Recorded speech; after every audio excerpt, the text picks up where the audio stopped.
Em nome do Pai, do Filho e do Espírito Santo. Amém. Queridos irmãos e irmãs, sejam muito bem-vindos hoje para mais um dia de meditação. Hoje é o dia de número 290. No dia de hoje nós vamos meditar os capítulos 22 e 23 de São Lucas. Pai nosso que estais no céu, santificado seja o vosso nome, venha a nós o vosso reino.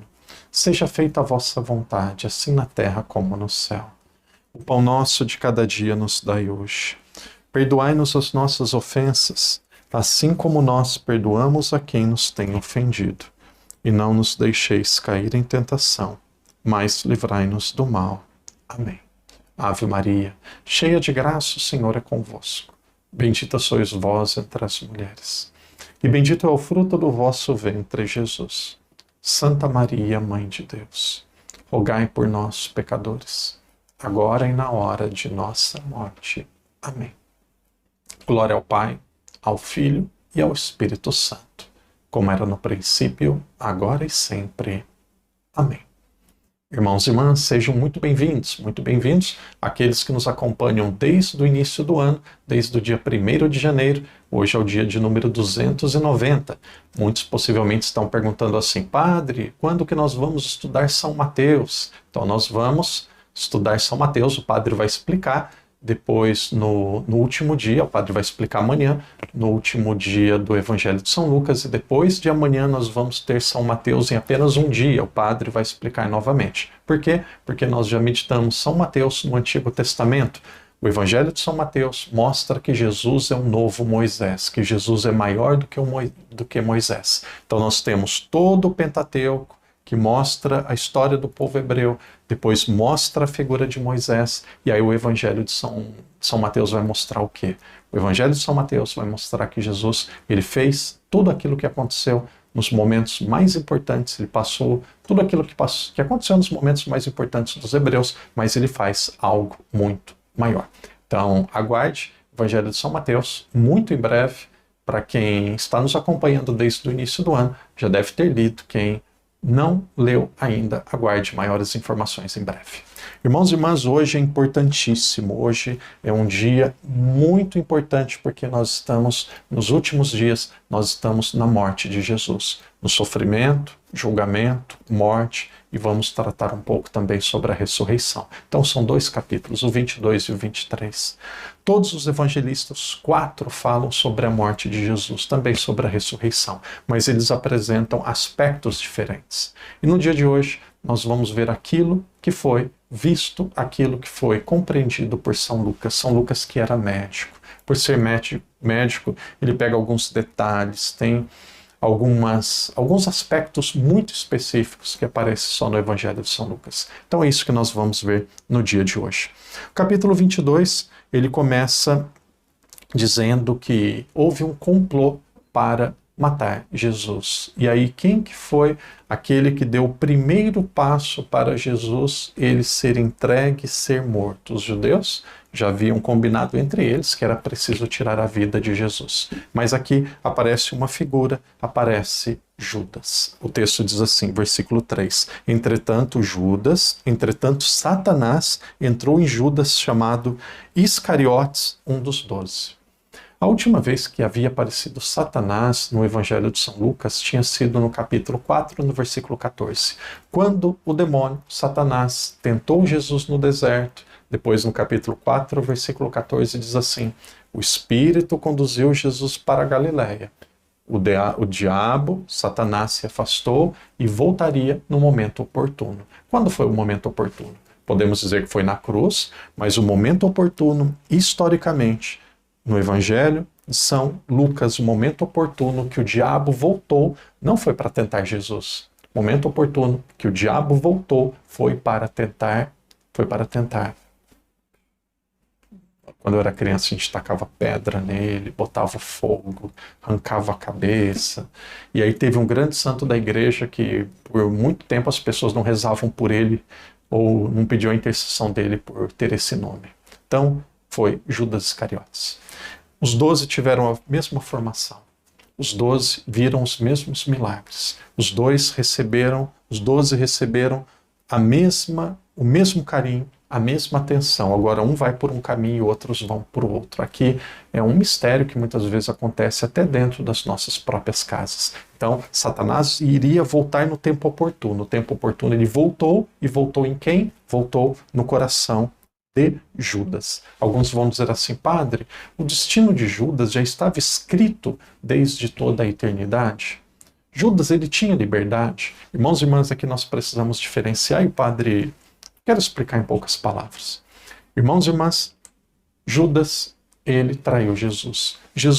Deus, ele sabia que Judas faria isso. Deus sabia, porque Deus é onisciente. Deus é onisciente, ele sabia, mas Judas, ele tinha liberdade. Satanás entrou dentro de Judas depois que ele tomou essa decisão de trair Jesus. Então ele tomou a decisão e aí Satanás entra dentro dele, não o contrário. Então ele era livre. E a partir do momento que ele foi seduzido pelo dinheiro, pelo poder, ou porque não tinha compreendido Jesus, aí o demônio entra dentro dele. Então aqui é o começo do capítulo 22. E aí depois começa a preparação da ceia. Naquela época, no período da Páscoa, uma vez por ano, a Páscoa ela acontece, por exemplo, quando nós estamos no Brasil, ela acontece no hemisfério sul, ela acontece no outono. Para quem está no hemisfério norte, onde é Israel, por exemplo, onde o padre mora aqui na Ásia, nós estamos na primavera. Então, na primavera tinha a festa das colheitas. E no momento da festa das colheitas, era um momento de alegria, era um momento de entusiasmo. Então, naquele momento, na festa das colheitas, na primeira lua cheia. Por que lua cheia? Porque era o melhor período para o povo hebreu, o povo judeu, fugir do Egito. O que é a Páscoa? A Páscoa é a celebração do povo hebreu, do povo judeu que fugiu do Egito. Então o povo estava no Egito, eles esperaram uma grande festa da época, que acontecia também no Egito, que era a festa das colheitas, a festa da mudança de lua. Então quando chegou na primavera, na primeira lua cheia, o povo foge e foge de madrugada, porque estavam em festa e com a lua cheia, não tinha eletricidade, era mais fácil de fugir. Então até hoje é assim que acontece. Quando nós vimos o outono, e para nós que estamos, para aqueles que estão no sul, que é no Brasil, no hemisfério sul, outono começa ali mais ou menos 21 ou 22 de março. Para quem está no norte, primavera começa 21 ou 22 de março. Então, quando chega 21 ou 22 de março, você vai olhar para o céu. Apareceu a lua cheia, próximo domingo é Páscoa. Natal é dia 25, a Páscoa muda. Por quê? Porque a Páscoa aconteceu, vamos falar de Israel, aconteceu na primavera. Que período da primavera? Na lua cheia. Então, por isso que muda todos os anos. É só olhar o calendário. Começou, falando agora do Brasil, começou o outono, lua cheia é Páscoa. E aí naquela Páscoa tinha um animal, o derramamento do sangue do animal representava que era uma substituição. Através do sangue, antigamente uma pessoa ela não assinava, ela colocava o sangue, era sinal de compromisso. Então o sangue do animal ele era reparatório, para não derramar uma pessoa que pecava, uma pessoa que queria oferecer um grande sacrifício a Deus. Em vez de derramar o seu sangue, ela tinha um substituto, que era o animal. Então, aquele sangue dos animais, ele perdoava o quê? Perdoava pecados simples. Perdoava o quê? Perdoava dívidas, mas não perdoava o pecado que o ser humano tinha de ter se afastado de Deus. Podia perdoar algumas dívidas, mas não perdoava o pecado em si. Então veio alguém que se fez sacrifício. Veio alguém que ofereceu não sangue de animais, não sangue de cordeiros ou boi, que ofereceu o seu próprio sangue. Naquela época a Páscoa era celebrada em família. Jesus então ele reúne a sua família. E aí o padre já diz em São Marcos, mas eu repito novamente esse texto, ele vai dizendo aqui no discurso da Páscoa, da última ceia, a partir do capítulo 22, do 14 até o 23. Ali começa com uma ceia judaica. A ceia judaica tinha 4 cálices, Jesus ele bebeu os 3, o último e o quarto é o cálice da cruz, para mostrar que a ceia ela termina na cruz, a instituição da Eucaristia ela termina na cruz. O ano que vem a gente vai ver isso com mais calma. Então Jesus ele começa com uma ceia judaica. E ali no meio daquele ritual ele institui uma nova celebração. Ele institui o memorial do seu sacrifício que aconteceria na cruz. O que é a missa? É a repetição da ceia? Não, não. A missa é o memorial da morte redentora, salvífica de Cristo na cruz. Nós celebramos o sacrifício de Cristo na cruz, com o ministro, com o rito e os elementos que vêm da ceia. Da ceia vem os elementos, vem o pão, vem o vinho, que depois vai ser transformado no corpo e no sangue. Vem o ministro, que é o padre. De onde vêm os elementos litúrgicos? Da ceia. De onde vem o ato da cruz? E por que isso pode se tornar presente hoje, não é uma página do passado? Porque ele ressuscitou. Se Jesus não tivesse ressuscitado, seria uma página bonita da história. Se não tivesse tido a cruz, não teria o ato, a razão em si. Se não tivesse tido a última ceia, não teria os elementos e os ministros. Então aqui nós temos uma celebração que ela vai dissolvendo em 3 dias, em 3 momentos diferentes. Se faltou um, acaba a Santa Missa. Então Jesus ele não repete uma ceia. Jesus ele institui o sacrifício que ele realizou na cruz para a salvação de cada um de nós. Nós não podemos voltar historicamente para o Calvário, mas em cada Santa Missa o Calvário chega a cada um de nós. A missa, ela é sacrifício, mas a missa também, também é, não somente, diz isso Eclésia de Eucaristia, do Papa João Paulo II, a missa também é banquete, a missa também é alegria, ressurreição, mas a missa em si, principalmente, o que ela é? Ela é memória do sacrifício de Cristo na cruz. Belíssimo, belíssimo, belíssimo. Um dia nós vamos meditar mais sobre a Santa Missa. E aqui começam momentos onde Jesus ele reza com muito ardor. Versículo 32. Irmão, irmã, tenha a sua Bíblia. Já faz tempo que eu não mostro a minha. Eu encontrei uma cor diferente, vamos ver se dá para ver aqui. Encontrei uma cor diferente, azul. Olha a Bíblia do Padre, surradinha. Essa Bíblia já tem uns 20 anos. E essa foi a que eu li com vocês o Antigo Testamento, que ela está aqui. Mas essa está surradinha. E aí tem os apontamentos do padre aqui. Então vamos ver Jesus rezando. Versículo 32. Jesus falando a Pedro. Eu, porém, orei por ti para que tua fé não desfalecesse. Jesus dizendo. E aí Pedro, ele diz, eu não vou te trair. Jesus, vai. Não vou não. Vai, antes que o galo cante 3 vezes, você vai me trair. O que aconteceu aqui? Pedro, ele estava confiando muito na força dele. Ele estava confiando muito no amor dele. Ele estava confiando muito nas potências e na capacidade dele. Ele esqueceu de pedir a graça de Deus.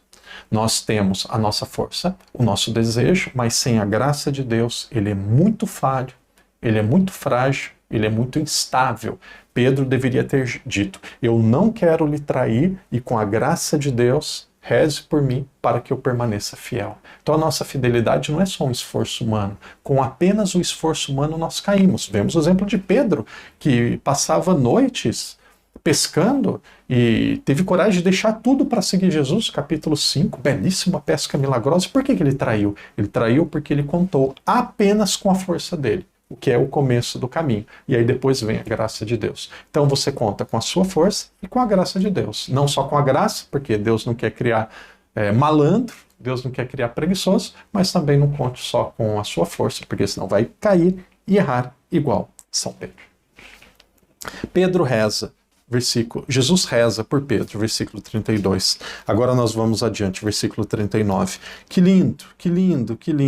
Eu meditei, cada vez que eu medito é uma compreensão diferente. Jesus saiu, como de costume, e foi para o Monte das Oliveiras, e depois ele chamou seus discípulos para ir com ele. Eu pensava assim, como que Jesus rezou?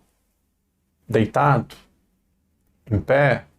De costas? De mãos dadas? Versículo 41.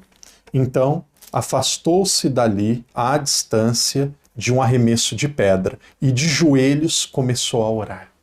Meu Deus! Jesus, ali no Jardim das Oliveiras, imagina essa cena, os apóstolos dormiam e Jesus rezava. Não é só Jesus rezava, Jesus rezava de joelhos, E ali diz, 41, e de joelhos começou a orar. E aí depois vai dizer a sua oração, só lá no 45.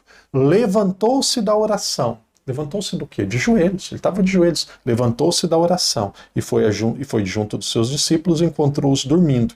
de tanta tristeza, e perguntou: por que estão dormindo? Levantai-vos e orai, para não cairdes em tentação. E aí o texto vai continuando. Vai mostrar aqui a traição de São Pedro. A traição de São Pedro, olha, São Pedro era muito corajoso, teve coragem de cortar a orelha de um funcionário romano, e aqui ele se perde. Veja São Pedro se perdendo. São Pedro, primeiro, ele foi tentado. O texto diz assim, a partir do versículo, aqueles que têm a Bíblia podem ver a partir do versículo 57. Mas ele negou: mulher, eu não o conheço. Depois veio outro homem e perguntou: não sei. E aí depois, por fim, lá no versículo 60, homem, não sei de quem está falando. Não sei do que está falando. Imagina, você é um galileu? Não sei do que está falando. Mesma coisa eu pergunto para você. Você é um português? Você é um brasileiro? Você é um chinês? Não sei do que você estava falando. Aqui Pedro estava perdido. Pedro queria lavar os pés de Jesus. Ele falou: deixa eu lavar os seus pés primeiro. De repente Jesus diz: eu vou para Jerusalém, lá eu vou ser morto e crucificado. Não, eu não deixo o Senhor ir, não. Afasta-te de mim, Satanás. De repente Jesus, ele está sendo entregue e será morto. Pedro tira a espada e, para defender Jesus, ele corta a orelha daquele homem. E aí Jesus fala: guarda a espada, que se o meu reino fosse desse mundo, eu teria os meus anjos para me defender. A pergunta é: Pedro estava querendo defender Jesus, amar Jesus, proteger Jesus? Onde está o erro dele? É melhor ser omisso? Erro de Pedro são dois. Primeiro erro de São Pedro.